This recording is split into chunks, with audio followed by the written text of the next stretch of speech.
Hello everyone, Christina here, One Creative Direction. Welcome to my channel. Welcome back to all of my faithful subscribers.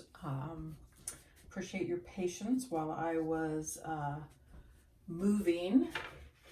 So this is going to be one of my first painting videos since I've been all moved.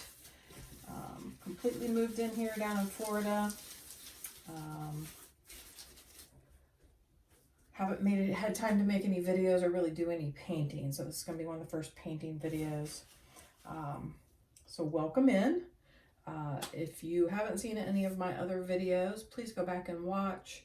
I do like to teach, explain how to do things. Tonight we're going to do something really simple. I probably have other videos on it that maybe I didn't explain my process very well. So we're going to do that. Tonight we're going to do I sell a lot of Lazy Susans. If that's something that you haven't tried yet, you might want to try a few of those. They sell really well. Every time I make one of these, I sell it. So tonight we are going to make what I call the Roy G. Biv, which is the rainbow. So what I usually do is, obviously I've got my wood circle. I always use these wood rounds that you get at Menards. I don't know where else to get them because we don't have Menards in Florida. It's a good thing I had quite a few when I came here, but I always prep it with my universal white, lightly sand it. I have the back covered with contact paper and we're good to go. And usually when I do these, I don't put a base coat. This is technically a Dutch pour, so most Dutch pours, you lay a base coat. These I do not, because you really don't need one. What I'm going to do is I'm going to start with red in the center, and I always take my trusty little cookie cutter here, and I usually center it. So I've got that all dimensioned out. I usually try to put it in the center. When I first started doing these, I would put the white paint in the center and then the rest of the paint around it. But since I've done quite a few of them, I find it's easier to lay the paint and then put the white in before you blow it out. That way it doesn't get all into your other colors and all that good stuff. So that's what we're going to do tonight. So we're going to start with red, and usually I'll leave this here until I get my first couple of rows, and then I can typically take it out. I'm a little rusty. And it's basically just number one, so my paint is centered, and two, it kind of, keeps it in line in a fairly good circle, because otherwise I'm not so good at that. And I do put it on a turntable because it is a lot easier than trying to do this. It's a lot easier to just put your paint bottle down and just turn. And I tried to center it on my turntable too. That does help from not having like really bad crooked lines. And my paints are mixed with just paint and water. All my Dutch pour paints, I don't use Floetrol anymore. Not to say that that's bad. It's just I started out that way, and I stopped using Floetrol in my Dutch pours quite a while ago, probably a good year or longer. And these lines, if you're doing these, they don't have to be like right beside each other, because basically I'm going to put a little bit of white in here to break it up when I'm done. Typically I leave a little bit of a gap, but my paints are just kind of running together tonight, which is no big deal. So we've got one. Typically I can get 2 full rounds, which is what I'll do. So we'll start another one. Hope I have enough paint here.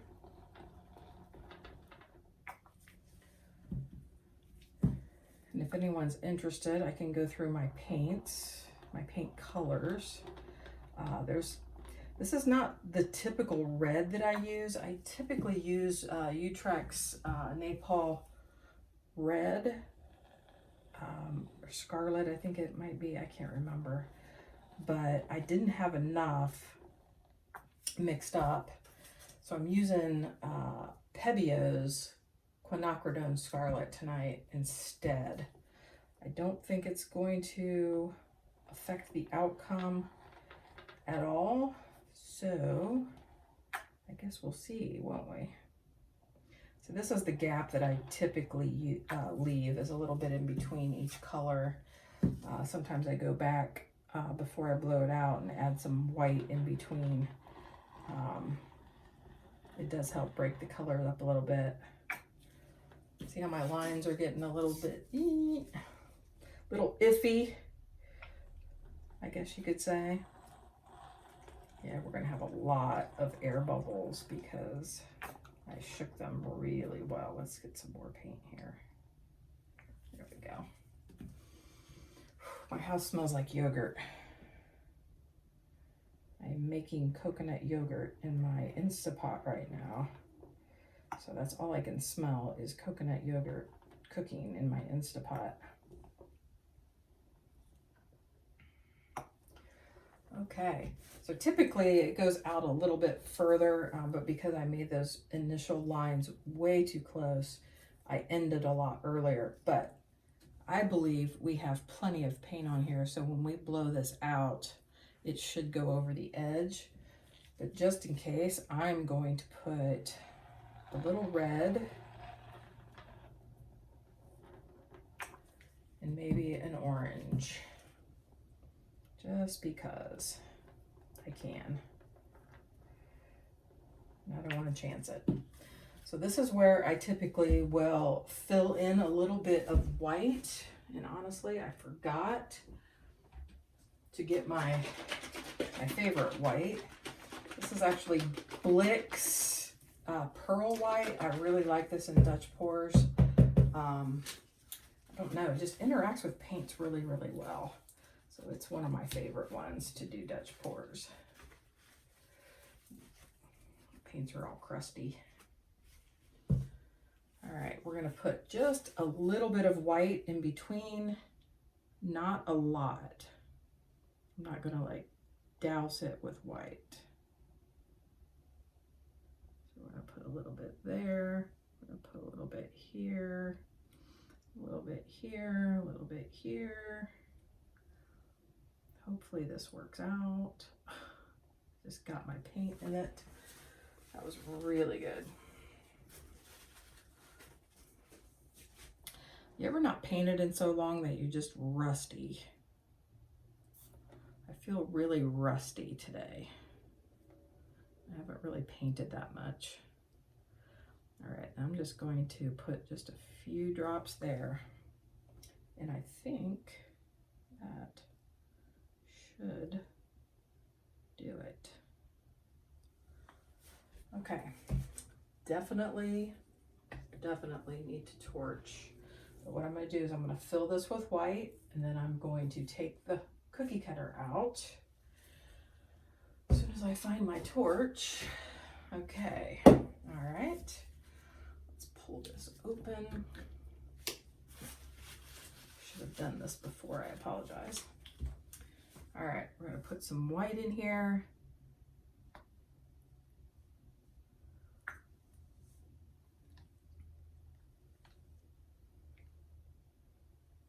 Okay, hopefully that's not too much.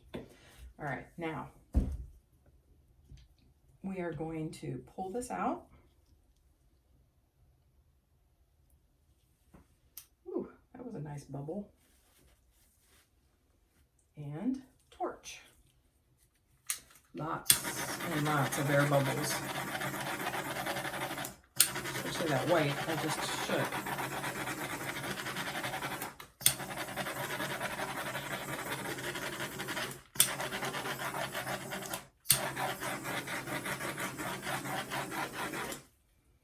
Okay, all right, how does that look, everybody?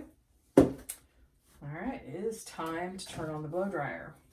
And this is the part of the video where I'm probably going to do a voiceover or some music, so you do not have to listen to the sound of the blow dryer. So please enjoy.